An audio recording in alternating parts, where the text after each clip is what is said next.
Welcome to my YouTube channel. Dear students, September মাসে তোমাদের যে অ্যাক্টিভিটি টাস্কগুলো দেওয়া হয়েছে ইংরেজি বিষয়ের উপর, আজকে সেই অ্যাক্টিভিটি টাস্কগুলো নিয়ে আলোচনা করব। তো চলো দেখে নিই অ্যাক্টিভিটি ওয়ানে কী বলেছে। অ্যাক্টিভিটি ওয়ানে দেখো, তোমাদের টেক্সট বুকের লেসন 7 কিংস টেল বলে যে গল্পটা রয়েছে সেখান থেকে কিছুটা অংশ তুলে দেওয়া হয়েছে। দিয়ে কী বলেছে, read the following passage and answer the questions that follow. নিচের প্যাসেজটি পড়ো আর তারপরে যে কোয়েশ্চেনগুলো রয়েছে সেগুলো উত্তর করো।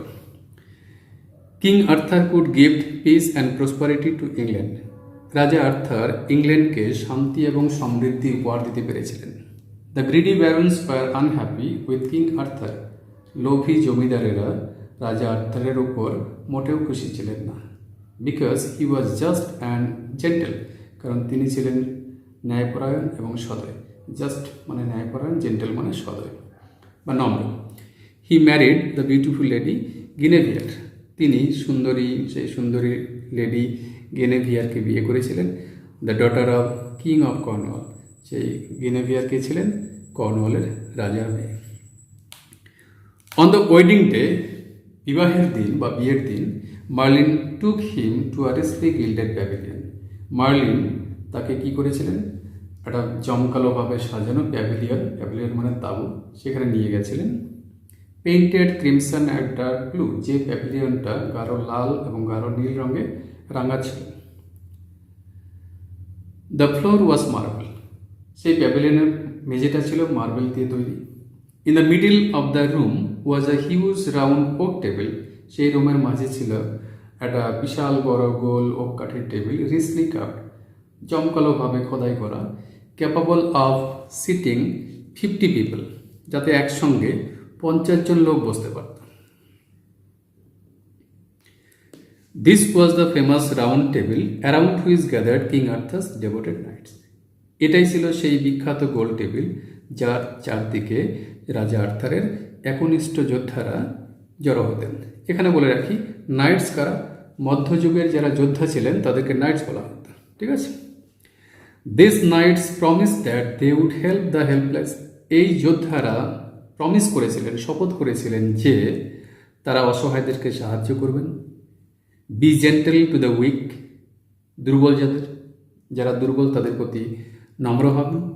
And punish the wicked, wicked মানে বদমাস, আর যারা বদমাস মানে দুষ্ট যারা, তাদেরকে শাস্তি দেবেন।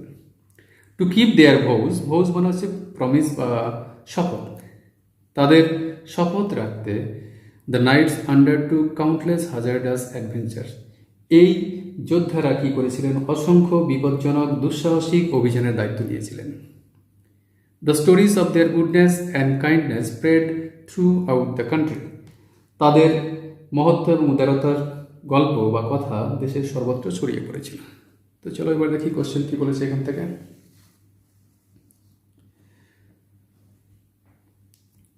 এ নম্বরে দেখো বলেছে, complete the following sentences with information from the passage. এই প্যাসেজ থেকে তথ্য নিয়ে এই সেন্টেন্সগুলোকে সম্পূর্ণ করতে বলেছে। ফার্স্ট ওয়ান বলেছে, the rain of king Arthur gifted England. Rain মানে রাজত্ব, কিং আর্থারের রাজত্ব ইংল্যান্ডকে উপহার দিয়েছিল কি, আমরা একটু এই প্যাসেজে দেখলাম কি, পিস অ্যান্ড প্রসপারিটি, শান্তি এবং সমৃদ্ধি। তাহলে আনসার কি হবে, peace and prosperity. Second one বলছে, lady Guinevere was the daughter of. Lady Guinevere কার মেয়ে ছিলেন, দ্য কিং অফ কর্নওয়াল, কর্নওয়ালের রাজার মেয়ে ছিলেন। The richly gilded pavilion was painted, সেই জমকালোভাবে সাজানো প্যাভিলিয়নটা রং করা ছিল কি দিয়ে বা কীরকম রং করা ছিল, ক্রিমসন অ্যান্ড ডার্ক ব্লু, গাঢ় লাল এবং গাঢ় নীল রং। এবার বি নম্বর কোশ্চেনে বলেছে, answer the following questions.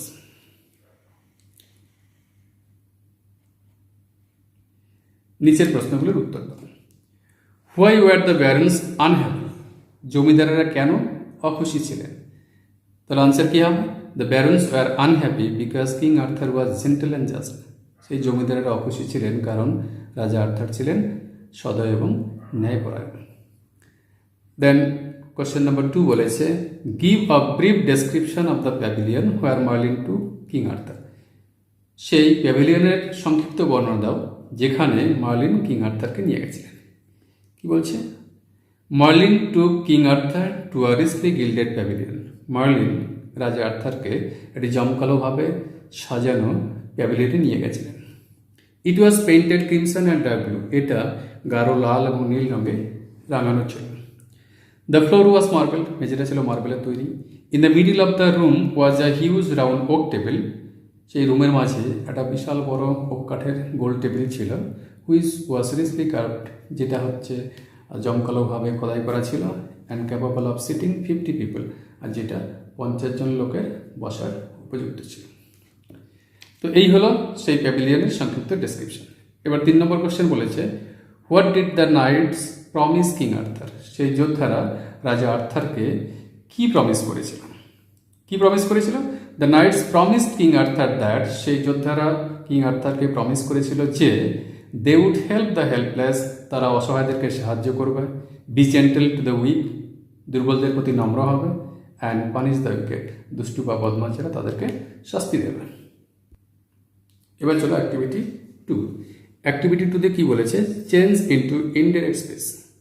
Indirect speech অর্থাৎ ইনডিরেক্ট ন্যারেশন, পরোক্ষ উক্তিতে পরিবর্তন করতে হবে নিচের সেন্টেন্সগুলোকে। ফার্স্ট ওয়ান বলছি, my father said to me may God bless, আমার বাবা আমাকে বলেছিলেন ঈশ্বর তোমার মঙ্গল করুক। তো এটাকে যদি আমরা ন্যারেশন চেঞ্জ করি তাহলে কী হবে? My father prayed that God might bless me. Next one, the police officer said don't go there, police officer বললেন যে ওদিকে যেও না, ওখানে যেও না।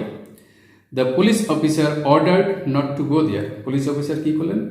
ওখানে না যেতে আদেশ করলেন। Next one, Robi said the earth revolves round the sun, Robi বলল যে পৃথিবী সূর্যের চারদিকে ঘোরে। তো এটা চিরন্তন সত্যের উদাহরণ। তো আমরা জানি যে ডিরেক্ট স্পিচ দ্বারা যদি চিরন্তন সত্য বা অভ্যাসগত সত্য বোঝায়, সেক্ষেত্রে কী হয়? ডিরেক্ট স্পিচের ভার্বের টেন্সের কোনো রকম পরিবর্তন হয় না, সেক্ষেত্রে কেবলমাত্র অর্থ অনুযায়ী প্রোনাউনের পরিবর্তন হয়, এবং টাইম এবং প্লেস সংক্রান্ত যদি কোনো পরিবর্তন থাকে তাহলে সেটার পরিবর্তন হয়। তাহলে এখানে কী হবে? Robi said that the earth revolves round the sun. 4 নম্বর বলেছে, the headmaster said to me, headmaster আমাকে বললেন বা বলেছিলেন, হোয়ার ডু ইউ লিভ, তুমি কোথায় থাকো? আনসার কী হবে? The headmaster asked me where I lived. এবার দেখো অ্যাক্টিভিটি 3। অ্যাক্টিভিটি 3তে কী বলেছে? Classify the principal clause and the subordinate clause of the following sentences, নিচের বাক্যগুলোর মধ্যে প্রিন্সিপাল ক্লজ অ্যান্ড সাবঅর্ডিনেট ক্লজটাকে ক্লাসিফাই করতে বলেছে, শনাক্ত করতে বলেছে। And write them in the table given below, তোমাদের যে অ্যাক্টিভিটি টাস্কটা দেওয়া আছে সেখানে একটা টেবিল দেওয়া ছিল, সেখানে প্রিন্সিপাল ক্লজের ঘরে প্রিন্সিপাল ক্লজ আর সাবঅর্ডিনেট ক্লজের ঘরে সাবঅর্ডিনেট ক্লজটা লিখতে বলেছে। তো আমি এখানে যেহেতু টাইপ করে করেছি সেগুলো আমি বক্স করিনি, তো আমি এইভাবে কোশ্চেন আনসার করে লিখেছি। দেখো ফার্স্টবার বলছে, as it is raining I will not go out, যেহেতু বৃষ্টি হচ্ছে আমি বাইরে যাব না। এখানে প্রিন্সিপাল ক্লজ কোনটা? I will not go out, আর subordinate clause as it is raining. Next one, it is certain that a barking dog does not bite, এটা নিশ্চিত যে একটা ঘেউ ঘেউ করা কুকুর কামড়ায় না। এখানে প্রিন্সিপাল ক্লজ কোনটা? প্রিন্সিপাল ক্লজ হচ্ছে ইট ইজ সার্টেন, এটা নিশ্চিত। সাবঅর্ডিনেট ক্লজ হচ্ছে that a barking dog does not byte.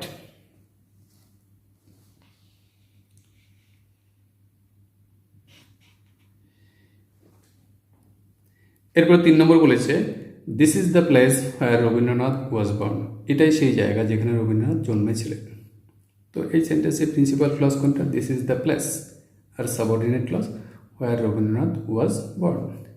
Next one, what he says is not true, সে যা বলে সেটা সত্যি নয়। এখানে প্রিন্সিপাল ক্লজ হচ্ছে ইট ইজ নট ট্রু, এখানে দেখো সে যেটা বলে সেটা সত্যি নয়। তো সে যেটা বলে এর জন্য কি করব আমরা? একটা সাবজেক্ট নেব ইট। ইট ইজ নট ট্রু এটা হচ্ছে প্রিন্সিপাল ক্লজ, আর সাবঅর্ডিনেট ক্লজ তাহলে কি হবে? হোয়াট হি সেজ, সে যেটা বলে এটা হচ্ছে subordinate clause. Next one, if you meet Zarin give her this book, তোমার যদি জরিনের সঙ্গে দেখা হয় তাকে এই বইটা দিও। তাহলে এখানে প্রিন্সিপাল ক্লজ কোনটা? গিভ হার দিস বুক। তো এখানে সাবজেক্ট নেই, দেখো আগের ক্লজটার সাবজেক্ট আছে ইউ, তেমন এই ক্লজের সাবজেক্টটাকে, জরিনের সঙ্গে দেখা হলে জরিনকে বইটা কে দেবে? তুমিই দেবে। তাহলে এই ক্লজের সাবজেক্ট কী হবে? ইউ। তাহলে you give her this book, এটা হচ্ছে প্রিন্সিপাল ক্লজ, আর সাবঅর্ডিনেট ক্লজ হচ্ছে ইফ ইউ মিট জরুরি। এবার আসি অ্যাক্টিভিটি 4। অ্যাক্টিভিটি 4 বলেছে write a biography in about 80 words on the life of the famous painter and writer Abanindranath Tagore. You may use the following parts. বলছে সেই বিখ্যাত পেইন্টার অ্যান্ড রাইটার, চিত্রকার এবং লেখক অবনীন্দ্রনাথ ঠাকুরের একটা বায়োগ্রাফি লিখতে বলছে 80 ওয়ার্ডের মধ্যে। সেক্ষেত্রে কিছু পয়েন্ট দেওয়া আছে, বলছে তোমরা চাইলে এই পয়েন্টসগুলো ব্যবহার করতে পারো, নাও পারো। তো আমি এই পয়েন্টসগুলো দিয়ে 80 ওয়ার্ডসের মধ্যে যেহেতু লিখতে বলছে, খুব বেশি বড় করা যাবে না, খুব বেশি তথ্যও দেওয়া যাবে না, এক্সট্রা তথ্য দেওয়া যাবে না। তো এখানে যে পয়েন্টসগুলো দেওয়া আছে সেগুলো দিয়ে আমি সরাসরি একটা বায়োগ্রাফি লিখছি।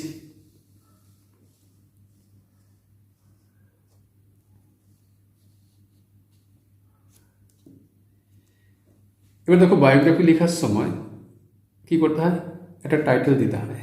যেহেতু বায়োগ্রাফি হচ্ছে ওয়ান কাইন্ড অফ প্যারাগ্রাফ, এটা এক ধরনের প্যারাগ্রাফ, সেই জন্য কী করতে হবে, আমাকে শুরুতে একটা টাইটেল দিতে হবে। এবার আমরা যখন বায়োগ্রাফি লিখি, যারা বায়োগ্রাফি লিখি তার নামটা আমরা ক্যাপিটালে টাইটেল হিসেবে লিখি। তো এখানেও তাই করা হয়েছে। আমরা এখানে টাইটেল হিসেবে কী লিখেছি, অবনীন্দ্রনাথ ট্যাগর। এবার বায়োগ্রাফিটা যেহেতু একটা প্যারাগ্রাফের মধ্যে পড়ে, একটা প্যারাগ্রাফে কী দেওয়া হয়, একটা প্যারাগ্রাফের নিয়ম অনুযায়ী একটা প্যারাগ্রাফের একটা ইন্ট্রোডাকশন থাকা চাই, তারপরে মেন বডি, আর সবশেষে একটা কনক্লুশন থাকা চাই। তবে সবটাই একই প্যারার মধ্যে। তো এখানেও দেখো, ইন্ট্রোডাকশন হিসেবে বা ইন্ট্রোডাক্টরি লাইন হিসেবে আমি একটা ফার্স্ট একটা লাইন দিয়েছি। লাইনটা ভালো করে মুখস্থ করে নেবে, খুব গ্রেসফুল লাইন বা খুব হেভি একটা লাইন। কি দেখো, বলেছে mother India has produced a Galaxy of great personalities who occupy a remarkable place in the heart of the people. Mother India has produced a Galaxy of great personalities. Bharat মাতা কী করেছেন, ছায়াপথের নক্ষত্রের মতো অসংখ্য মহান ব্যক্তিত্বের জন্ম দিয়েছেন। Who occupy a remarkable place in the heart of the people, যারা মানুষের হৃদয়ে একটা স্মরণীয় জায়গা দখল করে থাকে। Abanindranath Tagore is one of them. Abanindranath Thakur তাদের মধ্যে একজন। This great soul came into this world on 7th August in 1971। এই মহান আত্মার এই মহাবিশ্বে আবির্ভাব ঘটেছিল 1871 সালের 7ই August. He was born at Jorasanko. তিনি জন্মেছিলেন জোড়াসাঁকো, ক্যালকাটা। তখন ছিল ক্যালকাটা জোড়াসাঁকোতে জন্মেছিলেন। His lucky parents were Gunendranath Tagore and Saudamini Debi. তার সৌভাগ্যবান পিতামাতা ছিলেন Gunendranath Tagore and Saudamini Debi. His siblings were Gyanendranath Tagore and Sunayani Debi. তার ভাই বোন ছিলেন, সিবলিংস মানে ভাই বোন, তার ভাই বোনেরা ছিলেন Gyanendranath Tagore and Sunayani Debi. He completed his graduation from government college of art and craft. তিনি government college of art and craft থেকে গ্র্যাজুয়েশন কমপ্লিট করেছিলেন। Later he studied at Sanskrit college. পরবর্তীকালে তিনি সংস্কৃত কলেজে পড়াশোনা করেছেন। He completed his post graduation from university of Calcutta. তিনি Calcutta ইউনিভার্সিটিতে পোস্ট গ্র্যাজুয়েশন কমপ্লিট করেছেন, মানে এমএ যেটাকে বলি আমরা। He was famous for drawing, painting and writing. তিনি কিসের জন্য বিখ্যাত ছিলেন? Drawing, painting and writing. Some of his notable works are, তার কিছু বিখ্যাত আর্টের কাজের মধ্যে রয়েছে কি, Bharat Mata, the passing of Shahjahan. He wrote many books. তিনি অনেক বই লিখেছিলেন। Some of his notable books are, তার কিছু উল্লেখযোগ্য বই হচ্ছে ক্ষীরের পুতুল, রাসকাহিনী, বুড়ো অ্যাংলা ইত্যাদি। This versatile genius left for his heavenly award on 5th December 1951। এই বহুমুখী প্রতিভা তার স্বর্গীয় উদ্দেশ্যে রওনা দিয়েছিলেন। স্বর্গীয় উদ্দেশ্য নয়, সরি, এই বহুমুখী প্রতিভা তার স্বর্গীয় আশ্রয়ের উদ্দেশ্যে রওনা দিয়েছিলেন। কবে? 5th December 1951। His contributions have made him immortal. তার অবদান তাকে অমর করে রেখেছে। He will remain ever alive in the secret and sacred heart of the people. তিনি সব সময় মানুষের গোপন এবং পবিত্র মনের মণিকোঠায় চিরজীবিত থাকবেন। এখানে দেখো কয়েকটা জায়গায় হয়তো দুটো ওয়ার্ড একসঙ্গে মিলে গেছে, সেগুলো একটু দেখে নিও।